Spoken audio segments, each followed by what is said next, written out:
تو وہ لمیٹڈ مذہب سے تعلق رکھتے ہیں، بس جتنا موڈ ہوتا ہے، لائک سپر مارکیٹ کی پروڈکٹس، کہ ہم ایک ٹرالی لے کر ایک سپر مارکیٹ میں جاتے ہیں اور دیکھتے ہیں جو چیز پسند آئی وہ ڈال لی،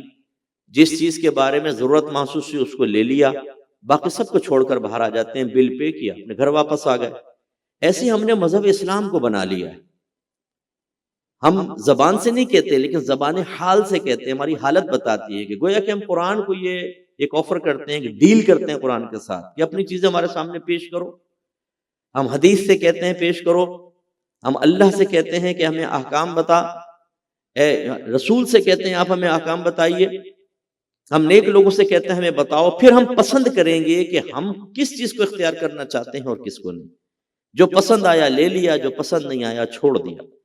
جب موڈ ہوا تو عبادت اختیار کر لی، موڈ نہیں ہوا تو عبادت چھوڑ دی۔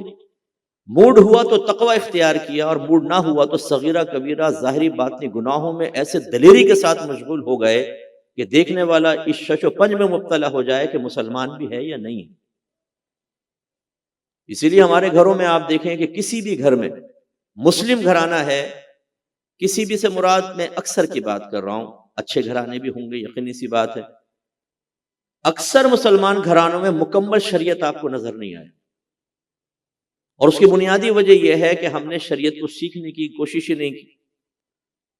اگر ایک مسلمان سے پوچھ لیں شریعت کسے کہتے ہیں، دین کیا ہے، مذہب کسے کہا جاتا ہے، مسلمان کو نہیں پتا بیچارے کو۔ گناہ کسے کہتے ہیں، اطاعت باری تعالیٰ، اطاعت رسول کا مفہوم کیا ہے، اللہ نے کس مقصد کے لیے آپ کو دنیا میں بھیجا، کچھ نہیں۔ جب یہ خرابیاں پیدا ہوئیں، ہم نے مسلمانوں کی اکثریت نے دونوں ہاتھوں میں لڈو رکھنے کی کوشش کی کہ رحمان بھی راضی ہو جائے اور شیطان بھی ناراض نہ ہو، تو پھر ہمارے معاشرے میں بگاڑ اور فساد پیدا ہوا۔